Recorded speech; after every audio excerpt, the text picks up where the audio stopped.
Hello.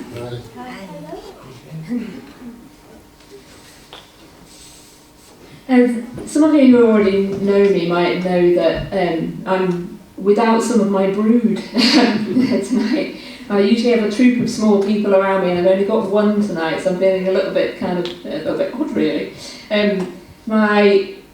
My girls were whisked away on a surprise trip to London with their daddy, where they've gone to their staying overnight. So I'm missing them, but they're having a great time. And if you're a parent, you'll know how important that one-to-one relationship time is with your child, and you'll be aware how special it is when the children get to have proper mummy or daddy time just for them. I spoke recently in church a little while ago about how God is referred to as a father throughout the Bible, and this God, who is the awesome creator of the universe, as Johnny's already said, is and always has been about relationship. Relationship is at the heart of his being. Right from the beginning of time, he was a daddy, he was a father to his son, who was Jesus. So relationship is what God is all about. And what we're celebrating here tonight is God's son, taking on the form of a baby, coming down to earth in a humble yet powerful way. So you might be sitting there thinking, okay, so Jesus was in heaven and then he came down as a baby. We've already talked about that. He left heaven to come down to earth. So how did that happen? How did he actually really come down from heaven? One of the most powerful verses in the Bible to me is where in the book of John, where it says, the Word, Jesus, became flesh. How? How did that happen? How could there have been someone who lived on the earth who was fully God but also fully human? For me, that is one of the amazing mysteries in the Bible. Not an unexpected mystery, because many parts of the Old Testament, the older parts of the Bible, predicted the details of his coming and told us about it. So in that sense it wasn't a surprise, but to understand how it was possible is still a bit of a mystery. Someone that I was chatting to about this recently said, when we were talking about it, she said to me, can I ask you a really stupid question? And when someone says that to you, I don't know what you think of, but when someone says to me, can I ask you a really stupid question, I have to brace myself and think, okay, this could be absolutely anything. Did Jesus come back as the Easter Bunny? Whatever stupid questions you could think of. Do sprouts ever taste good? Does anybody actually like them? Stupid question. Nobody likes them, do they? Who actually wants the last bounty that's left in the tub of celebrations? No one, because they're disgusting. Yeah, that's a stupid question to me. Anyway, you might not agree with me. Or because information, however unnecessary, is at our fingertips absolutely all the time. Okay, Google. What is the weather going to be like in Calderdale tomorrow? Answer, raining, of course. It's always raining. That's a stupid question. But so I was ready for anything, any of those questions, or something even stupider if you can think of it. But this one wasn't like those questions at all. She said to me, I just want to ask you, are God and Jesus the same?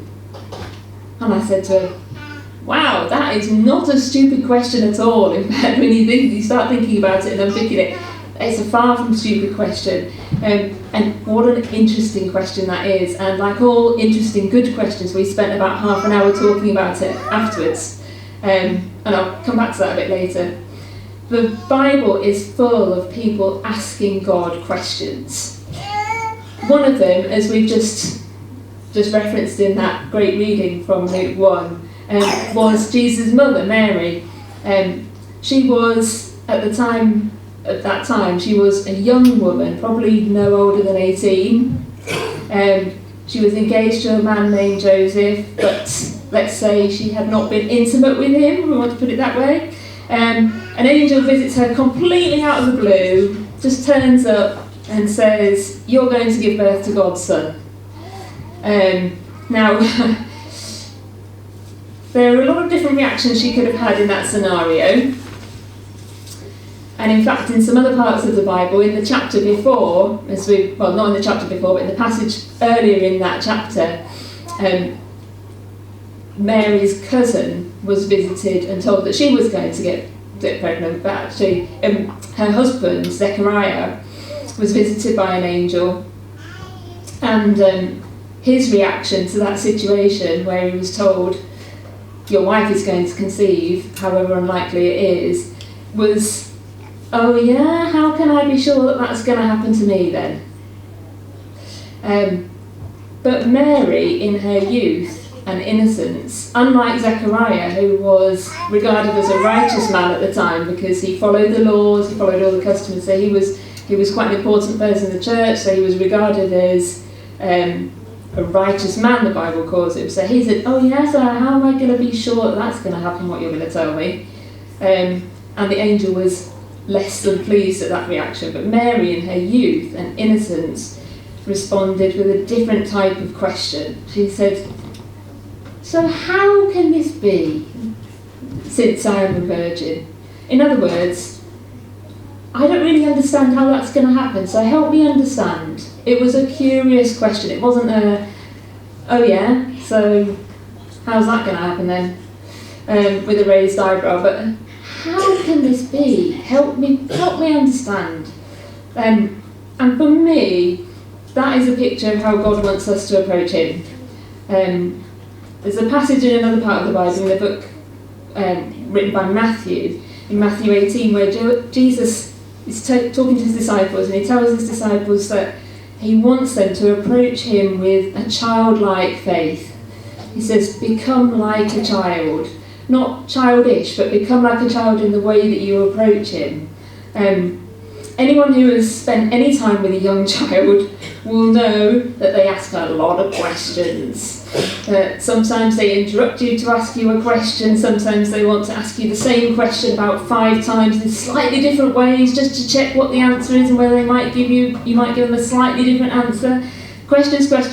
But their questions are usually not. So how's that supposed to happen then? Like, persuade me, or they're not starting from a position of doubt or not believing you and asking you to persuade them. They're usually starting from a place of curiosity, a desire to learn or a desire to find out more. Like, so how is that then? They ask in that way because they already trust that you are telling them and are going to tell them the truth. That's why we have to be so careful what we say to our children, especially at this time of year when their levels of awe and wonder are kind of off the charts. But God invites us to come to him with curiosity, humility, in saying, okay, I don't really get this, but I'm willing to try and understand. How is that so? I'm just wondering. Help me understand. Mary was not wise and intelligent by the world's standards. She didn't try and reason with the angel. She didn't try and talk herself out of the situation. She didn't try and explain what she'd seen or what she'd heard or blame it on bad cheese from the night before or anything else. She just accepted what she was told by the angel, as it said in the passage. She accepted what she was told and she believed it. Not because she was stupid. Not because she didn't have all the information available to her, but because she trusted that the source of the message was trustworthy. She knew God and knew that he was worthy of trust from her. And that's what childlike faith is. Not childish in an immature way. There's a difference. And because for those of us who walk with God closely in our lives, he wants us to continue approaching him with curiosity and humility, but also to learn and develop and grow in our knowledge and relationship with him over time, but still to maintain that, how is that so, God? I'm just in awe of you. Help me understand. Reveal something to me. And he loves to reveal things to you when you ask him in that way. So back to the not so stupid question, are God and Jesus the same?